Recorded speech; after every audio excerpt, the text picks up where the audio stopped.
armed with baseball bats, and they used them on the car, and we had to get away.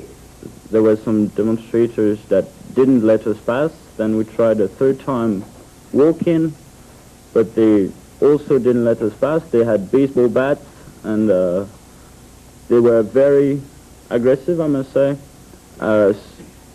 almost saying that if you walk further down, we'll beat you up, something like that. At first it was people who were just citizens, but now we have the feeling that some of them are very well organized. They are stopping also the observers from getting in. I'm going with my daughter.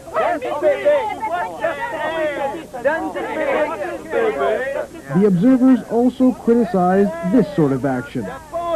Protesters stopping people from bringing food onto the Ganawagi Reserve.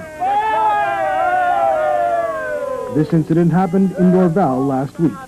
The observers say the time has come for the provincial government to act. And to those, we ask them to enforce the agreement they all agreed together and to ensure the possibility for us to continue our mission.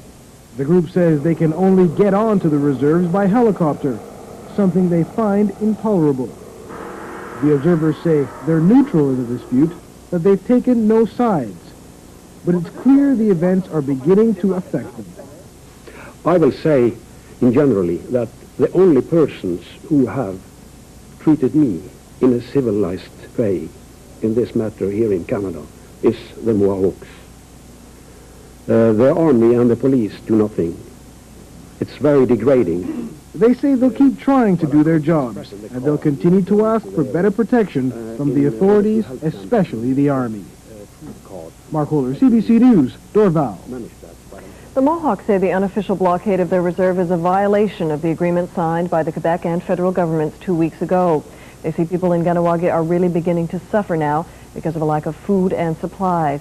A short time ago, I spoke to Pierre Mignot of Le Téléjournal, the CBC's French-language national news program. He was on the reserve today and was the only journalist who saw the results of the blockade firsthand. Pierre, how cut off is the reserve right now? How complete is that seal around it? It's pretty well sealed off. You can't get to it by water anymore, so a lot of the food that used to come in can't come in. You have to sort of try to find a way in the woods, so there's very few things that go into the reserve right now. We asked the SQ, the Army, and the Mohawks to get in, and they all said, depends on if the demonstrators will let you in, you can go in. So they don't mind. They're not blocking access. It's really just a question of the residents right mounting these protests. Yeah. What did you see when you finally got onto the reserve? What is the situation as far as the food or the medical supplies available to the Mohawk there? Well, we went through a few stores, grocery stores. There's no fresh products anymore, whether it's milk, bread, vegetables, or fruits.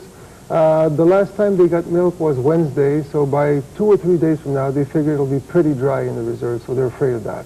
There's a lot of tension. What about at the hospital? Is there a shortage of medical supplies or any problems there?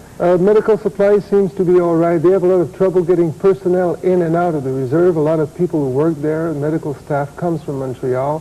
They've been blocked off for now. And it's the same thing for the food with the hospital. Naturally, they started serving powdered milk this morning. You say the tension's quite high. Are people sort of despairing, or do they see some way out of this? Well, a lot of people seem to be afraid that it'll be starved to death. You know, there's really this tension that borders racial tensions that you